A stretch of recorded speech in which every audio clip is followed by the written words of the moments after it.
ॐ अज्ञानतिमिरान्धस्य ज्ञानाञ्जनशलाकया चक्षुरुन्मिलितं येन तस्मै श्रीगुरवे नमः। अखण्डमण्डलाकारं व्याप्तं येन चराचरं तत्पदं दर्शितं येन श्रीगुरवे नमः। हे कृष्ण करुणा सिंधु दीनबंधु जगतपते गोपेश गोपिका कांत राधा कांत नमोस्तुते। तप्त कांचन गौरांगी राधे वृंदावनेश्वरी वृषभानुसुते देवी प्रणमामि हरिप्रिये। वाञ्छाकल्पतरुभ्यश्च कृपा सिन्धुभ्यैव च पतितानां पावनेभ्यो वैष्णवेभ्यो नमो नमः।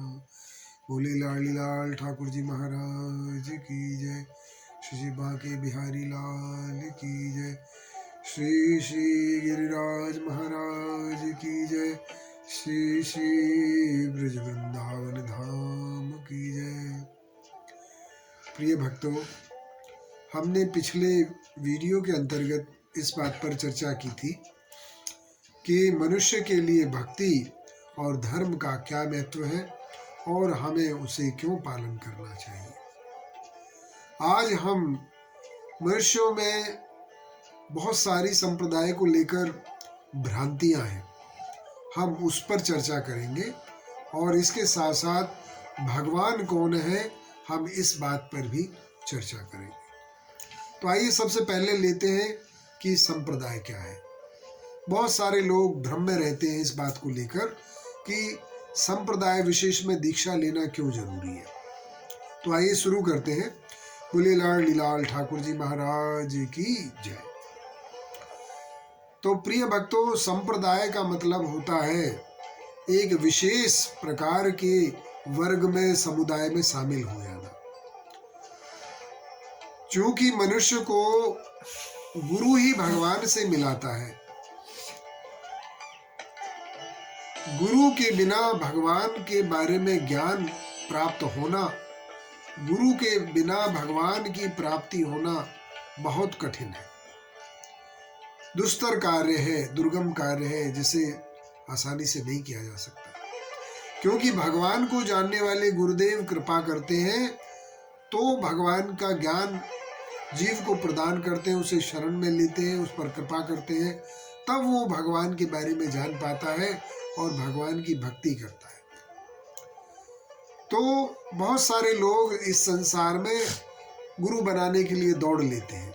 ये तो ना सोचते हैं कि गुरु की क्या योग्यताएं होनी चाहिए और किसे गुरु बनाया जाए, किस संप्रदाय विशेष में उसे दीक्षित होना चाहिए, दीक्षा क्यों लेनी चाहिए और उसका महत्व क्या होता है, और दीक्षा के अनुसार या गुरु की शरणागति होने के बाद मनुष्य को क्या करना चाहिए। इस सब के बारे में ज़्यादातर हिंदू धर्मावलंबी इस पूरे भारत भर में और पूरे संसार भर में भ्रमित रहते। तो इस संसार में जब भगवान ने सृष्टि को बनाया तो सृष्टि बढ़ने के बाद में, वृद्धि होने के बाद में ब्रह्मा जी से पहला एक संप्रदाय प्रारंभ हुआ, जिसे हम बोलते हैं ब्रह्म संप्रदाय।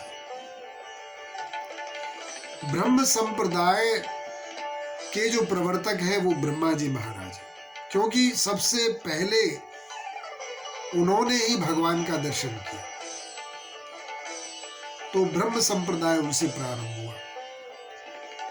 लक्ष्मी जी प्रकट हुई, भगवान विष्णु की सहचरी है, धर्म पत्नी है, उनके साथ नित्य निवास करने वाली उनकी शक्ति स्वरूपा है। जगत जननी लक्ष्मी माता जी ने भगवान को देखा, उनकी सेवा की, उनको जाना, तो लक्ष्मी जी ने अपना श्री संप्रदाय प्रारंभ किया। इसकी प्रवर्तक जो है वो लक्ष्मी जी है। फिर ब्रह्मा जी के पुत्र पहले शंकर भगवान का देख लेते हैं। शंकर भगवान ने शैव संप्रदाय को प्रारंभ किया। शैव संप्रदाय का प्रारंभ भगवान शंकर से माना जाता है, क्योंकि उन्होंने भगवान का दर्शन किया, भगवान को जाना समझा, तो उन्होंने अपनी विशिष्ट जो विधा है शैव संप्रदाय को प्रारंभ किया। और ब्रह्मा जी के मानस पुत्र हुए सनक, सनंदन, सनातन और सनंत कुमार। इन 4 कुमारों ने ब्रह्मा जी से ये वरदान मांग लिया कि माया बहुत है, हम तो इस संसार की माया में लिप्त होना ही नहीं चाहते, हमें तो आप ये वरदान दें कि हम हमेशा 5 वर्ष के बने रहें और सदैव भगवत कथा कीर्तन, भगवत गुणानुवाद में लगे रहे।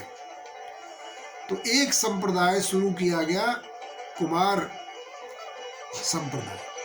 इन्हीं 4 कुमार भाइयों के द्वारा एक संप्रदाय शुरू किया गया जिसका नाम था कुमार संप्रदाय। तो भक्तजनों, इन 4 संप्रदाय में दीक्षित होने पर ही किसी व्यक्ति का मंत्र कार्य करता है, जिसका वो जप करता है। अब जैसे पारस पत्थर होता है, वो लोहे पे गिर जाए या लोहा उस पारस पत्थर से स्पर्श हो जाए किसी भी प्रकार से, तो वो सोने में बदल जाता है, ऐसा सुनने में आता है। तो भगवत नाम आप बिना संप्रदाय के भी ले सकते हैं, बिना गुरु के भी ले सकते हैं, उसका फल तो प्राप्त होगा, लेकिन पूरा फल प्राप्त नहीं होगा। तो इस विषय में कहा गया, संप्रदाय विहीना ते मंत्रा निष्फला मता। जो व्यक्ति संप्रदाय से विहीन है, उसका मत और उसका मंत्र निष्फल हो जाता है। उसका मंत्र और उसका मत जो है, भगवान संबंधित जो मत है जो वो प्रकट करता है, वो निष्फल हो जाता है। तो बहुत जरूरी है कि संप्रदाय विशेष के बारे में जान लेना। तो आप ये मान के चलो कि जैसे संप्रदाय का मतलब एक यूनिवर्सिटी मान लीजिए, यूनिवर्सिटी जिसमें उच्च शिक्षा प्राप्त करने के लिए विद्यार्थी लोग जाते हैं, तो ये संप्रदाय जो है भक्ति की यूनिवर्सिटी है, ये मान लीजिए। एक संप्रदाय ब्रह्म संप्रदाय, दूसरा संप्रदाय शैव, तीसरा श्री संप्रदाय और चौथा कुमार संप्रदाय।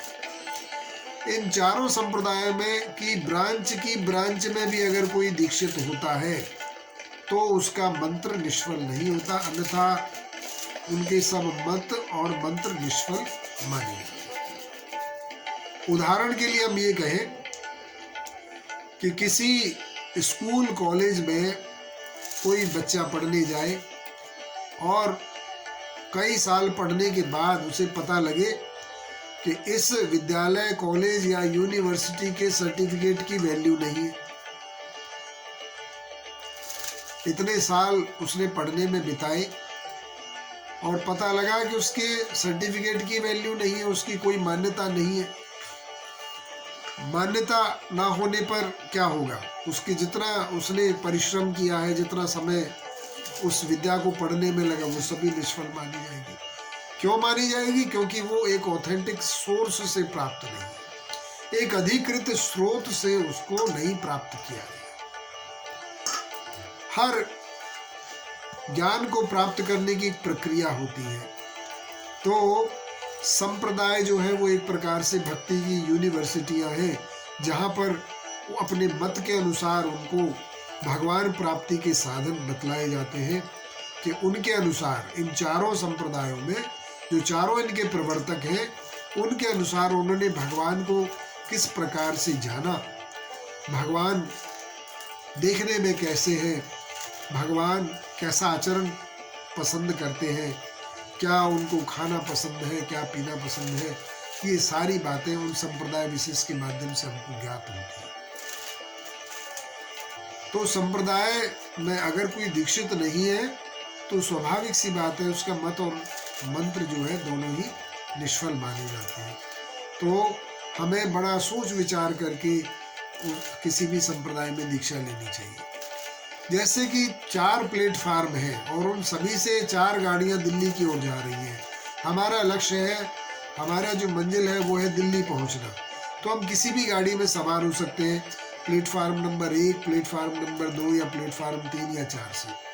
तो ये भक्ति के जो संप्रदाय हैं, जो सेक्शन बने हैं, समुदाय बने हैं, यूनिवर्सिटीज बनी है भक्ति की, इनके माध्यम से हम उस विशेष मत और डॉक्ट्रिन के माध्यम से उसको हम ज्ञान को प्राप्त करते हैं। और भक्ति की विधा में उत्तरोत्तर साधना, गुरु के निर्देशन में रहकर हम अपनी भक्ति को पुष्ट करते हैं।